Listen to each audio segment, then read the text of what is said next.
Is this really about money? In 2013, according to the media outlet Vera Files, during the ASEAN Regional Forum held in Brunei, China expressed concerns about the prolonged presence of a Philippine warship, citing mechanical issues. The then Philippine Foreign Secretary Rosario attributed the ship's extended stay to financial constraints. However, known for his adeptness in diplomacy, he was left speechless by a remark from Chinese Foreign Minister Wang Yi. Due to the silence of the Philippine side, the issue of the grounded ship at Ren'ai-Jiao has remained unresolved to this day. Whether the Philippine side had promised China to remove its grounded military vessel has always been a matter of disputation for the international community. Since the establishment of the People's Republic of China, China's territorial sovereignty over the Nansha Qundao has remained unchallenged. However, since the early 1970s, the Philippines has unlawfully occupied parts of the Nansha Qundao. In 1999, a Philippine tank landing ship deliberately stranded on Ren'ai-Jiao. What can we do to make our presence felt? The Navy suggested that we ground some of our LSTs, landing ship tanks. It was a good suggestion, so we implemented it. China regards this as a grave infringement upon its national sovereignty, steadfastly maintaining that the Philippines pledged to remove the unlawfully grounded vessel.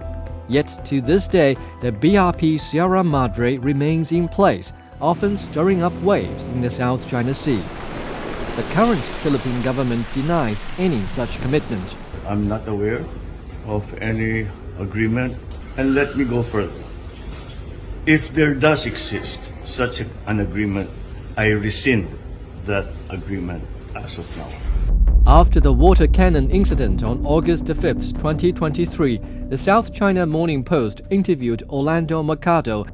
The article stated that the so-called commitment was to some extent a verbal game. Perhaps the Philippine side intended to put China in a passive position.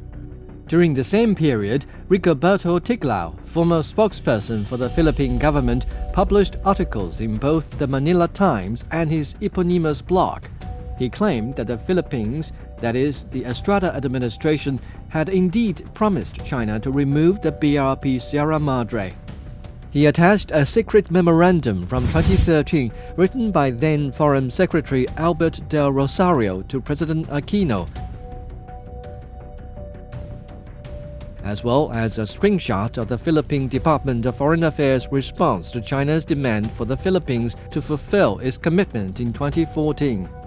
Both pieces of evidence mentioned China's desire for the Philippines to keep its word. Rigoberto Tiglao believes that the Philippine government's lack of a direct response to the commitment is, in fact, evidence of guilt. His argumentative logic is, if the Philippine government had not made such a commitment, why didn't they outright deny it in official documents? On one hand, there is the dilapidated state of the BRP Sierra Madre, while on the other hand, there is the denial of the commitment to remove the vessel. The Philippines finds itself in a state of unease regarding Ren'ai-Jiao.